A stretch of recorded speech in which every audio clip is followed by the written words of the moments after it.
wabarakatuh. Waalaikumsalam warahmatullahi wabarakatuh. Saya Idawati SPD, calon guru penggerak angkatan ke-9 Kabupaten Deli Serdang. Pagi hari ini saya sudah berada di ruangan Kepala Sekolah SD Negeri 10528 Tandung Hilir 1 dengan Bapak Edi Wahyudi SPD. Ya, saya. Di mana pada hari ini saya akan melakukan wawancara terkait dengan modul 3.1 tentang dilema etika dan rujukan moral. Selamat pagi Pak. Pagi Bu. Ya. Apa kabar Pak? Alhamdulillah sehat. Ya, maaf sekali ya Pak ya, mengganggu waktunya sebentar, bisa Pak? Bisa. Nah, di sini saya akan mewawancarai Bapak terkait dilema etika dan rujukan moral yang biasa sebagai pendidik ataupun kepala sekolah. Bapak mengambil keputusan dalam hal ini, keputusan tersebut mengandung dilema dan rujukan moral. Nah, di sini sedikit saya akan bertanya. Yang pertama itu, selama Bapak menjadi kepala sekolah, Ya. bagaimana Bapak mengidentifikasi kasus-kasus yang merupakan dilema etika ataukah rujukan moral? Nah, kalau saya sementara ini semenjak jadi kepala sekolah, kita itu harus tahu itu dilema etika itu apa. Nah, dilema etika itu adalah situasi yang dihadapi seseorang di mana keputusan mengenai perilaku yang layak. Nah, saya sebagai kepala sekolah, cara mengidentifikasi kasus-kasus yang merupakan dilema etika itu yang pertama dulu adalah dengan mempelajari kasus-kasus dilema etika dan menyimpulkan kasus-kasus yang terjadi. Dengan menyimpulkan kasus-kasus yang terjadi, maka kita akan menyelesaikan permasalahan yang ada di sekolah saya. Kalau begitu dengan kasus-kasus yang terjadi di sekolah ya Pak ya. Iya. Lalu bagaimana menjalankan pengambilan keputusan di sekolah Bapak itu, terutama dalam kasus dilema dengan dua kepentingan yang benar lawan benar, atau dengan mengandung nilai kebajikan. Nah, kalau untuk mengambil keputusan dengan nilai yang mengandung kebajikan yang benar itu sangat diperlukan sebenarnya pengambilan keputusan terlebih dahulu melakukan koordinasi atau dengan musyawarah kepada pihak-pihak yang terkait. Yang terkait di sekolah ini adalah salah satunya adalah guru, orang tua siswa, bisa pun pihak-pihak lain yang sangat diperlukan.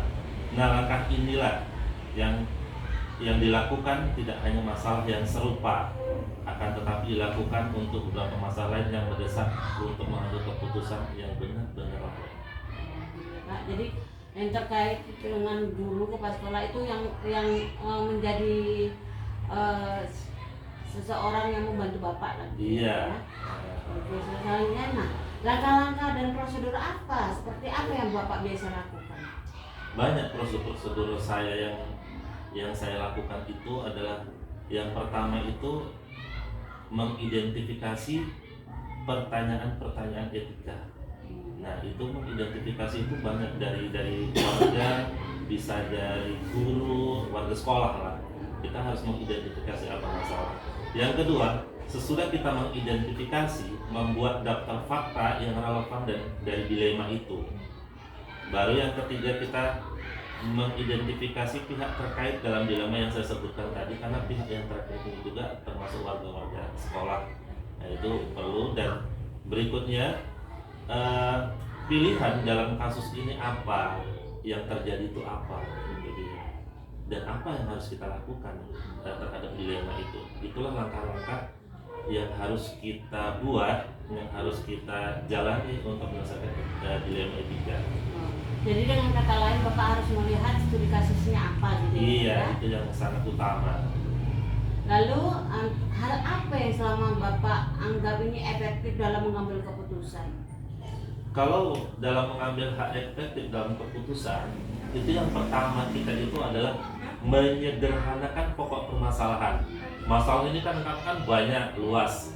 Kita sederhanakan dulu, karena kalau umpamanya terlalu banyak juga kita bisa tidak akan terselesaikan. Kita rampingkan dulu atau sederhanakan pokok permasalahan. Yang kedua, kendalikan emosi. Ya, kendalikan emosi, karena mengendalikan emosi sebenarnya agak sulit.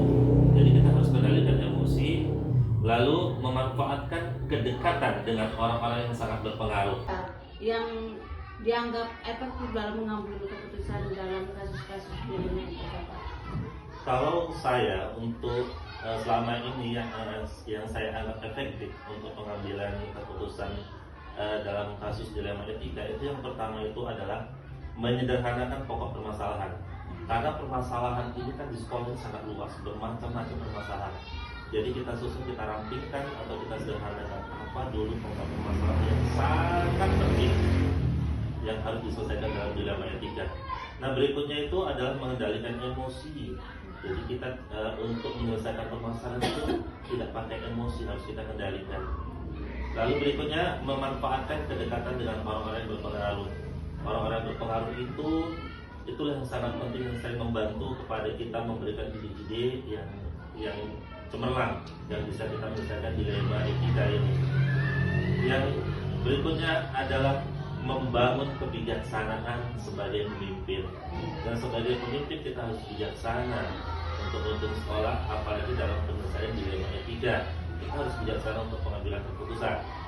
Lalu berikutnya adalah mempertimbangkan hal-hal sebelum memutuskan permasalahan.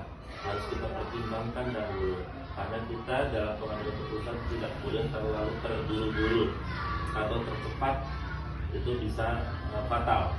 Lalu yang terakhir adalah jangan overthinking. Overthinking itu maksud kecenderungan untuk memikirkan suatu hal yang selalu berlebihan dan berulang-ulang. Jadi itu yang harus kita hindari, jangan overthinking.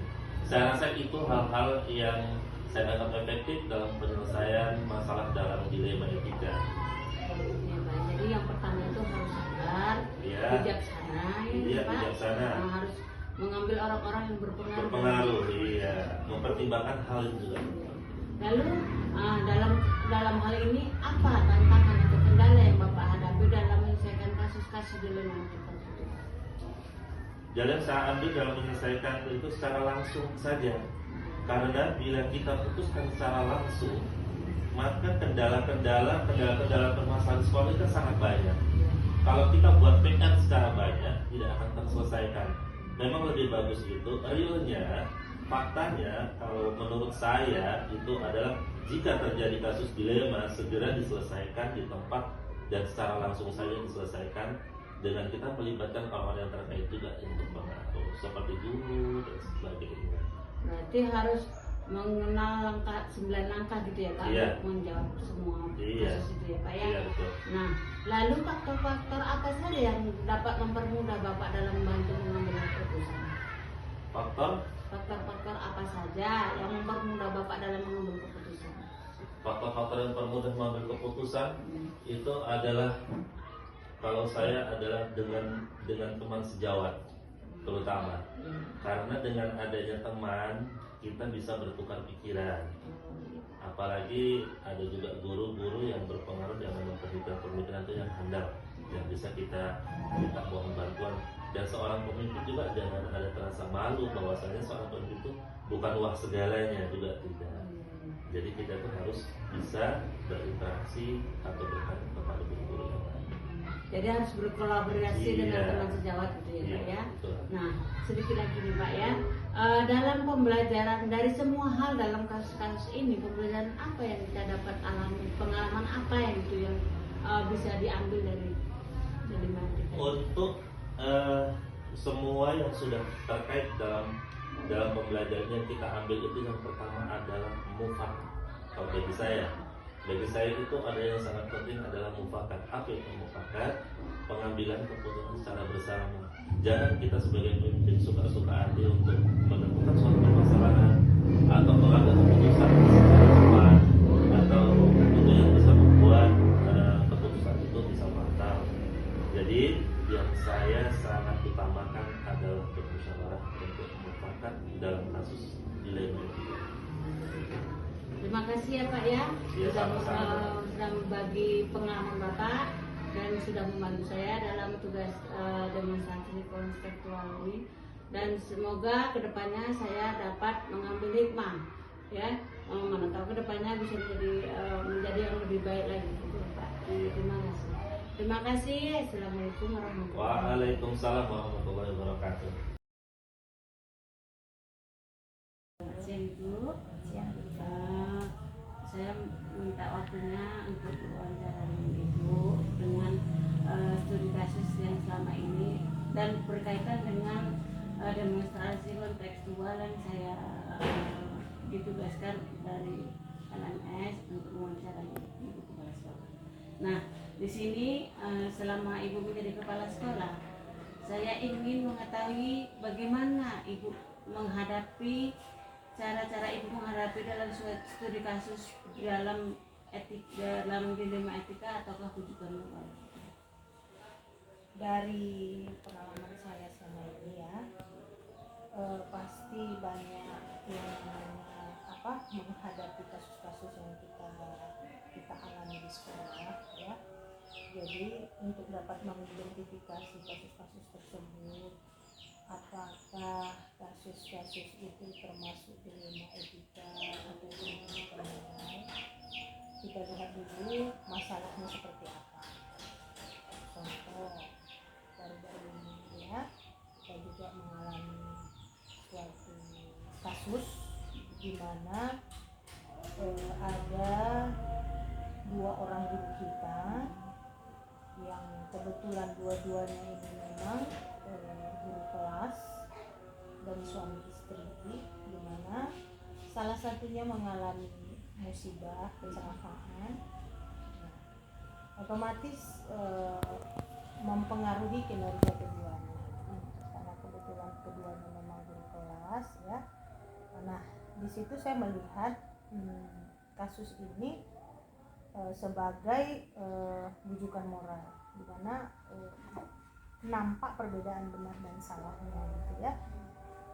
Untuk itu saya mengambil kasus ini sebagai salah satu rujukan moral gitu. Jadi tergantung pada kasus yang dihadapi.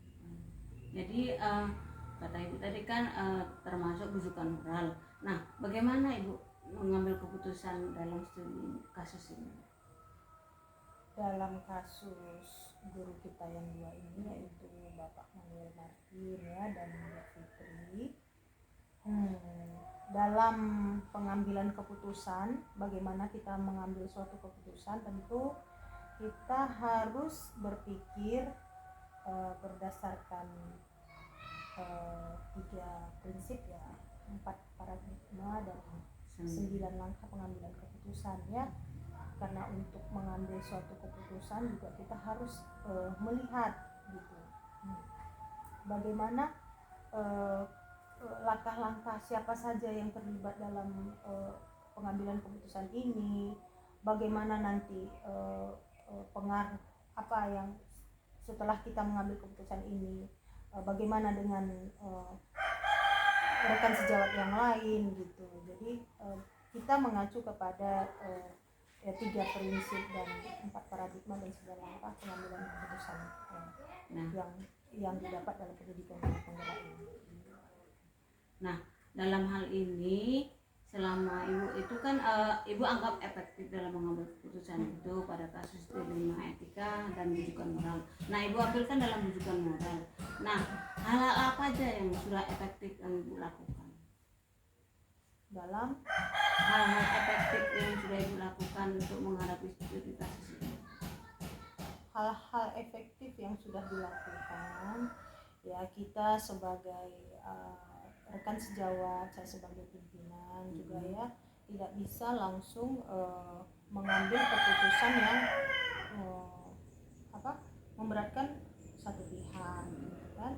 Karena untuk kasus seperti ini kita juga tidak, siapalah yang mau mendapat musibah kan, seperti itu ya. Memang itulah resikonya apabila di dalam satu instansi ada sepasang suami istri di dalamnya, karena itu kan pasti mempengaruhi kinerja keduanya. Tapi dalam mengambil keputusan kita juga tidak bisa seperti itu ya, karena kita juga punya rasa empati, kita juga punya rasa kasihan ya. Dan kebetulan teman-teman dan rekan sejawatnya juga saling tolong menolong, saling membantu untuk menyelesaikan permasalahan ini. Ya. Jadi faktor-faktor yang selama ini bisa mempermudah ibu dalam mengambil keputusan gitu ya Bu ya. Nah, dari semua hal yang ibu sampaikan tadi, pembelajaran yang saya petik dari pengalaman ibu tadi adalah untuk mengambil keputusan rujukan moral yang memang betul-betul sudah ibu putuskan, baik itu dari rekan sejawat atau dengan yang lainnya. Bagaimana apa nih ibu? Apakah benar sudah diputuskan ataukah masih perlu tambahan yang lebih baik lagi gitu? Kalau dalam kasus ini ya sudah diputuskan ya, untuk sementara kita memakai guru pengganti tanpa mengganggu kinerja teman-teman yang lain, dan kebetulan teman-teman yang lain juga mau membantu gitu tanpa mempermasalahkan apa yang sudah dialami oleh Pak Martin dan Ibu Siti. Jadi selama ini sudah ada toleransi antara guru Ya, satu dan berkolaborasi lah gitu ya, ya. kolaborasi dan toleransi yang tinggi dari rekan-rekan sejawat ya, itu sangat membantu mereka seperti itu. Baiklah Bu ya, sudah terima kasih ya Bu atas izin wawancaranya, telah meluangkan waktu untuk saya untuk berdiskusi dengan Ibu bagaimana cara mengambil keputusan yang baik dan benar. Terima kasih ya Bu ya. Ya, Assalamualaikum warahmatullahi wabarakatuh. wabarakatuh.